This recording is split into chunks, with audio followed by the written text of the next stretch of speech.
When buying an investment property, there are so many things to consider. Greville Pabst of WBP Property Advisory has some great advice about what to look for when making your selection. Greville, Elwood, famous for its coffee. We're having a very nice one, a combi coffee at the moment. What is it about this suburb? It's continually sort of up the top of places to buy and places going ahead.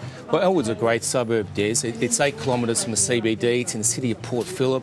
Melbourne's all about its villages. This Ormond Road village here in Elwood is one of the best. You know, we're at Combi, but you can go and have a pizza down at Zanini's, or you can go to Jimmy Jam's. The streets behind, from Foam Street through to Burn Avenue, they run through to Ormond Esplanade or Marine Parade, and so it's a short walk to the beach. You can come here and have a coffee, so it just ticks all those boxes for lifestyle. So Greville, if you're looking to buy an apartment in Elwood, what streets would you be looking at? Some of the streets like Foam, Selwyn, Bendigo, Tauna, Burn Avenue, all those streets that run through to Ormond Esplanade are great streets to invest, Des. And it's only a little suburb. Is it all golden here, or are there areas that are better than others? There's certainly some compromises, Des, and that's why it's so important to get independent advice before you buy property, because there's certainly some properties do perform much better than others. There are some issues within 100 metres, properties of the canal for subsidence reasons, or you could be too close to Brighton Road where there's some properties affected by noise.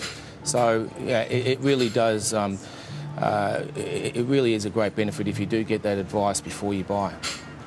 Okay, Greville, this is Beach Avenue, runs down to the beach. Beautiful, quiet, leafy, and full of the nice apartments you were talking about.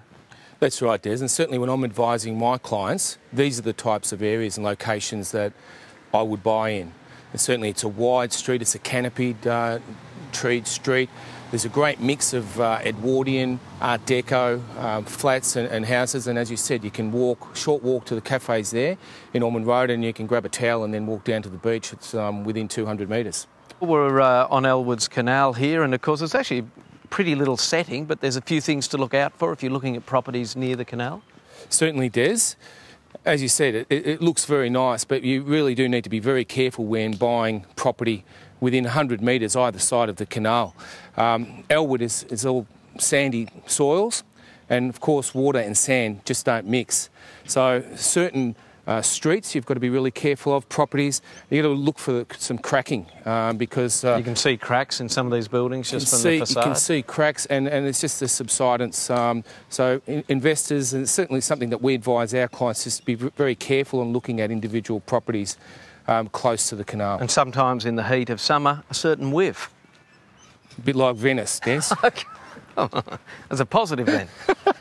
All right, Greville, as an investment suburb, you've sold me on Elwood. This is what Elwood's all about. There's the beach behind us. We've got sails, got the yacht clubs and sailing clubs. This path right beside us here, it runs through from Port Melbourne all the way through to Morty Alley Creek. It's a great lifestyle. It doesn't really get any better than this. There's running, there's cycling, there's kite surfing, there's tennis over the back. There's 50 acres of parkland that runs from here right through to Head Street, Brighton. It's just a fantastic area for recreation and lifestyle. And no one's ever been taken by a shark, apparently? Not to my knowledge. Good.